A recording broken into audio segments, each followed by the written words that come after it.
ಇನ್ನು ಇದಕ್ಕೆ ಸಂಬಂಧಪಟ್ಟಂಗೆ ಛಲವಾದಿ ನಾರಾಯಣಸ್ವಾಮಿ ಮಾತಾಡಿದ್ದಾರೆ. ಛಲವಾದಿ ನಾರಾಯಣಸ್ವಾಮಿ ಏನು ಹೇಳ್ತಾರೆ? ಪೊಲ್ಯೂಷನ್ ಬೋರ್ಡ್ಗೂ ಇದಕ್ಕೂ ಏನು ಸಂಬಂಧ? ಇದು ಛಲವಾದಿ ನಾರಾಯಣಸ್ವಾಮಿ ಅವರ ಪ್ರಶ್ನೆ. ಬೆಂಗಳೂರಿನಲ್ಲಿ ಅವರು ಪ್ರಶ್ನೆ ಹಾಕಿದ್ರು. ದೊಡ್ಡ ದೊಡ್ಡ ಫ್ಯಾಕ್ಟ್ರಿ ಮುಚ್ಚಕ್ಕೆ ಆಗ್ತಿಲ್ಲ ಇವರಿಗೆ. ಇನ್ನು ಇದನ್ನು ಟಾರ್ಗೆಟ್ ಮಾಡೋದ? ಇವರು ಸುದೀಪ್ ಅವ್ರನ್ನ ನೇರವಾಗಿ ಟಾರ್ಗೆಟ್ ಮಾಡ್ತಾ ಇದ್ದಾರೆ. ರಾಜಣ್ಣ ಆಯಿತು, ನಾಗೇಂದ್ರ ಆಯಿತು, ಈಗ ಸುದೀಪ್ ಟಾರ್ಗೆಟ್. ಇದು ಜನಾಂಗೀಯ ಟಾರ್ಗೆಟ್ ಅಂತಾರೆ ಛಲವಾದಿ. ಪೊಲ್ಯೂಷನ್ ಡಿಪಾರ್ಟ್ಮೆಂಟ್ಗೂ ಇದಕ್ಕೇನು ಸಂಬಂಧ ಇದೆ ಅಂತ ನಂದು. ಇದೇನು ಫ್ಯಾಕ್ಟ್ರಿನಾ? ಇಲ್ಲೇನೋ ಬಹಳ ಅನಾರೋಗ್ಯಕರವಾದ ಹೊಗೆ ಸೂಚುವಂತ ಕೆಲಸ ನಡೀತಾ ಇದೆಯಾ? ಅಂತ ಫ್ಯಾಕ್ಟ್ರಿಗಳು ಬೇಕಾದಷ್ಟು ಇವೆಯಲ್ಲ, ಅವುಗಳನ್ನ ಮೊದಲು ಮುಚ್ಚಲಿಕ್ಕಾಗಲಿಲ್ಲ ಇವರಿಗೆ. ಅಲ್ಲಿ ಮಾತ್ರ ಅಡ್ಜಸ್ಟ್ಮೆಂಟು. ಇಲ್ಲೇನಿದೆ?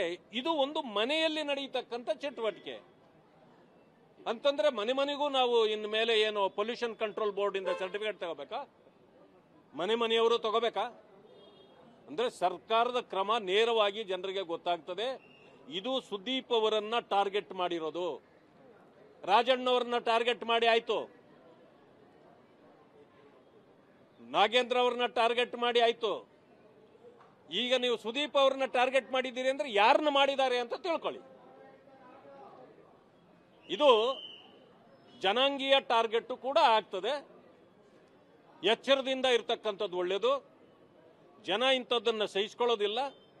ನೆಟ್ಟು ಬೋಟು ಯಾರಿಗೆ ನೀವು ಟೈಟ್ ಮಾಡ್ಲಿಕ್ಕೆ ಹೊರಟಿದ್ದಾರೋ ಅವರೆಲ್ಲರೂ ಸೇರಿ ಸರ್ಕಾರಕ್ಕೆ ನೆಟ್ಟು ಬೋಲ್ಟು ಟೈಟ್ ಮಾಡೋ ಕಾಲ ಹತ್ರ ಬಂದಿದೆ ಅಂತ ನನಗನ್ಸುತ್ತೆ.